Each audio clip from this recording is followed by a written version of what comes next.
This is a short video on some of the best stories from my longest outdoor trip yet. My name's Dignity, and I'm talking to Aaron Egan live on the Thru-hiking podcast to explore some of the best things about what it's like to be on a long-term outdoors hiking adventure. You'll hear about how I overcame injury and the most interesting things that happened when I walked for 6 months from Mexico to Canada on the Pacific Crest Trail. Welcome to the podcast, Dignity. Thank you so much for dropping in from the UK. There can be a lot of challenging things on the trail, but you had a particularly special trail.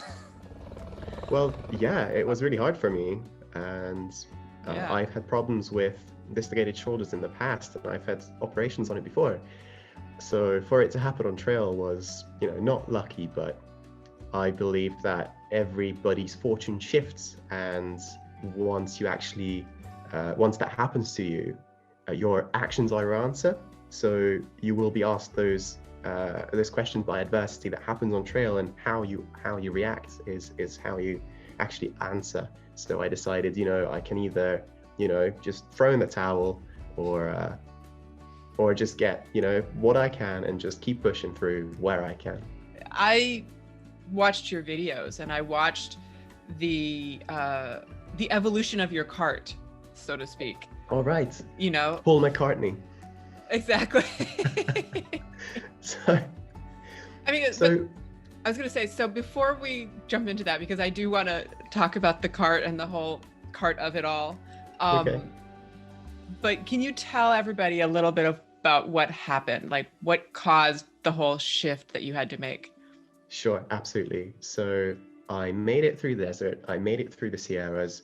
I'm 40 miles south of South Lake Tahoe when the snow starts to taper off and the mountains start to flatten out. And unfortunately, there is a couple of feet of snow bridge over this small river.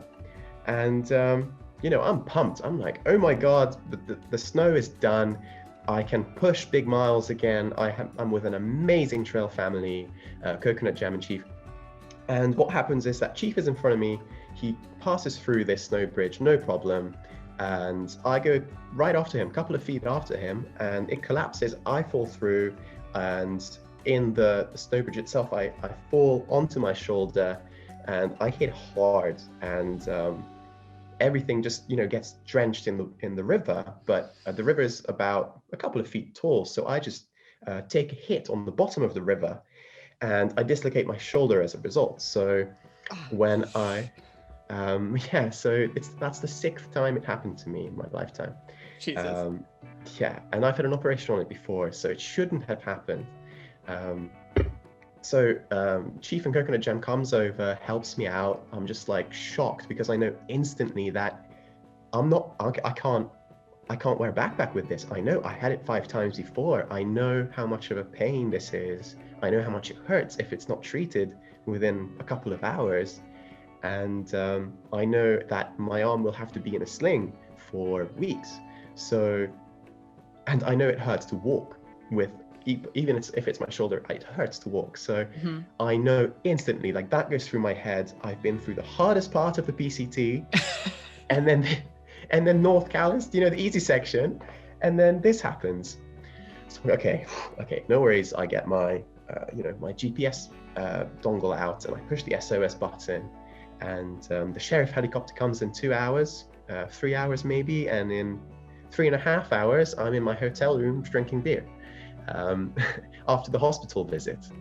And real shock to the system. So that's what happened. Yeah. And what I had to do, 2 options. I either get an alpaca and go back on trail. When you say an alpaca, like the animal alpaca? The animal alpaca. Not like an alpaca hat, like an alpaca animal to carry my stuff, because I couldn't wear a backpack for a while. Right. For approximately, 5 weeks, I couldn't wear a backpack. So It didn't work out. Long story short, so I just walked into a sports shop, and I got one of those beach trolleys for $50.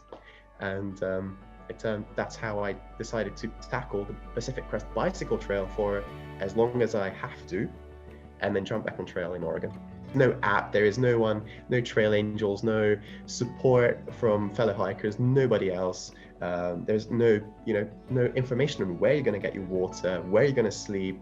Are you allowed to camp somewhere? Is it private property? Is it public? Who knows? There's a lot of farmland in North California. So yeah, that was a real struggle. That was actually harder than the Sierras for me. Yeah. And you're there with an arm and a sling, basically. Right. Pushing whatever, this cart that essentially has all your worldly possessions in it at that point. Right. Yes, absolutely. I'm sure that many of us can relate to not really fitting into the society. If someone wants to hike in the woods for 6 months, you have to be a type of person, which I am and we all are. And it's a very small minority of people, and people just don't understand. And as a result, I think it's really hard to find people that are like you and get excited by the things that you do, which is, being outdoors and loving nature and loving the people that are in it. So I think the PCT is just the perfect mixture and cocktail of pushing you forwards and motivating you. And you actually gather strength as you go on this journey, because the community's there. There are so many trail angels helping you. The scenery is absolutely breathtaking, beautiful. 2019 was a high snow year, high precipitation year. So there was super bloom in the desert, and I've never even been to the desert. I was like, oh my God, wow. Being a photographer, it's like being in a candy shop as a kid. It's absolutely amazing. And so you have the scenery, you have the people, and you have the support, and you have this the natural endorphins and that gets released from doing this exercise continuously. It's just amazing. And all these factors are just this whole beautiful cocktail of things that happen to you on trail, and you just get lost in it, and you gather the strength as you go. I mean, the first day I hiked 3 miles. I love it. And anyone that is looking to do it is just get started. That's the hardest thing, to get started, I think. Was there ever a time out there where you're like, oh, I don't know if I'm going to finish this? Or did it just one day built on the next, and it just, the momentum was pushing you? Okay, so mostly, yes, but there is like momentary worries like that. And the biggest worry when I left my trail family with Katie, SOS, and Rosie, or Kind of Bird, a trail name. And I left them behind somewhere in the middle of the Sierras. And I pushed forward, and I actually hiked alone, which is not a good idea, especially in a high snow year. And I crossed Bear Creek by myself and all its tributaries. And I was crossing one of the tributaries at Bear Creek, and I just fell in. The water just took me, and I drifted about a couple of 100 feet down in the river, and it was like, it was like up to like below my chest, and it was quite really scary. That was probably the scariest moment on trail. And at that point, when you lose your footing, and I had my backpack on the top, just carrying it like this, and I lost my footing, and I was like, I might not actually finish this thing. So, but I kind of swam to the side, and I got my balance pretty quick. It felt like a lifetime, but it must have been, like 10, 15 seconds. But by that time, the water just dragged me all the way down. So that was quite scary. And that's when I didn't think I was going to finish, because I got out. I was like, oh my God, what if this happens again? I'm alone. What's going to happen next? I have no idea. What was that first 3 mile day like for you? It was very exciting. I got to San Diego, and there's lots to learn. Done my preparations, and arrived in America for the first time in my life, and everything was like in the movies. It's like, wow, they have the big cars, and the streets look like grids, and the people talk like Americans. Amazing. So I was just so overwhelmed, and I still had gear coming in to the hostel I was staying at. So I stayed in San Diego for a while, and whilst my gear was coming in, I got it at sort of midday, one day, on my start day, the 23rd of March. And I got my gear. I was like, right, no waiting, onto the trail. So I got onto trail. I took the bus and walked from Campo down to the campus. From Campo all the way to the terminus.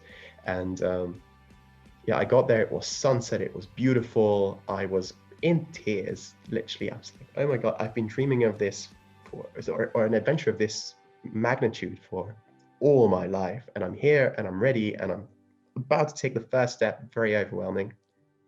And there were times, which is my favorite hiking on the road story, is when I was in just deep in the country of just North Cal, and farms everywhere, very hot. It's July-ish, and yeah, and I'm walking on the concrete, and the concrete's so hot that you can't physically stand on it for more than 5 to 10 seconds, because you're just get blisters on your feet because it burns you. So I'm walking in that, and with no water map, I don't see where rivers are. I see where rivers were on the map, and I see the rivers that artificial ones, little tiny creeks that farmers use to irrigate their lands, but that is full of chemicals that you do not want to drink, and the filters do not filter out. It's not a chemical filter that we take on trail. So sorry, say that one more time. I know that I heard you, but I really want to hear what you're saying here. Okay, so the water filter, it filters out bacteria, not chemicals. So from bacteria you're fine, but if you're drinking from a stream near a field which they use chemicals to irrigate. Pesticides, yeah. Okay. So those will find their way, and especially they're most concentrated when they're coming out of the freaking field. So when farmers, I was like, I'm not gonna drink from that. That looks and smells like, I'm not gonna. It doesn't smell like water. No. So I frequently ran out of water, and I could see where the towns were, and I only had to door knock a couple of times, but every time I knocked on the door, excuse me, I know this is going to sound strange from a homeless looking guy, but I'm hiking, I'm doing this long distance hiking trail, and I'm hiking from Mexico to Canada. Please, will you fill up my water bottles with water? And the few people that I talked to, they were like, absolutely, give me your water bottles. And just took them in, filled them right up, gave them to me. And that's the first part of my favorite story of getting water. But the second favorite part is where I absolutely ran out, and I was drinking like 7-8 liters a day because of the heat, and I was trying to walk earlier in the day, but I didn't really have many lights, so I was really afraid to hike, and every time I hiked at night I have to get off the road, so it wasn't really an option to hike in the dark because it was really dangerous. So I got past this town. I missed this town where I wanted to stop at and actually refuel my water and carry 6-7 liters, but I missed the town. I was like 5 miles past it. I was looking at the map, where is this town it was supposed to be? So I was like, okay, I have like a couple of liters, I'm gonna go camp, and the next day I'm sure I'll find something. The trail provides, I'm sure there will be something. There was nothing. So I'm just hiking like maybe 3, 4, 5 miles after having run out of water, and I thought, I'm going to need to do something at this point, because this will get serious if I don't intervene. And I have never considered stopping cars before. And I literally, I whipped out my water bottle, the empty water bottle, took the cap off. And those roads, not many people go down on, and most of the traffic is like timber routes. It's a timber route, so truckers stuff. Mm-hmm. They use it mostly. Not many, normal people, civilians and stuff that are not working. So I take out my water bottle and I wave at the next car, right? The very next car. I wave at it. I point at the bottle and I turn it upside down. And they come to halt, they think about it a little bit, and they come to a halt, they stop, they reverse about, a couple of 100 meters, and they're like, hey man, are you out of water? I'm like, yes, here is some ice and what? Like, what? And that guy didn't have much. He had maybe a couple of ounces of water, but I had ice, which melted almost instantly. Mm-hmm. And so I filled up my bottles with ice, like stuffed it in there, and got cut up. He cut one of his bottles off so I could put ice in it and let it melt, and then pour it in to my bottles. And that lasted me for a couple of more miles. And then when that happened, I was like, this works. The second car I waved at stopped, gave me chips, gave me food, gave me some sweets, gave me water. The next car I stopped after that actually drove all the way. He was like, oh, what do you need, man? I was like, I'm just run out of water. I just need to get to the next town. A couple of liters, if anything you have will help. And they were like, okay, no worries. I don't have any with me, but bear with us. And they drove off. They got to the next town. They weren't, coming back this way or anything. They drove back like 20 miles and they bought me water and they brought it to me. And when that happened, I was literally sobbing on the side of the road. Oh my God. It's such a beautiful moment to share that with such beautiful people. Yeah. You helped people create some trail magic for you, right, specifically. Yeah. Yeah, right. Yeah. Your story made me tear up. People can and will do amazing things.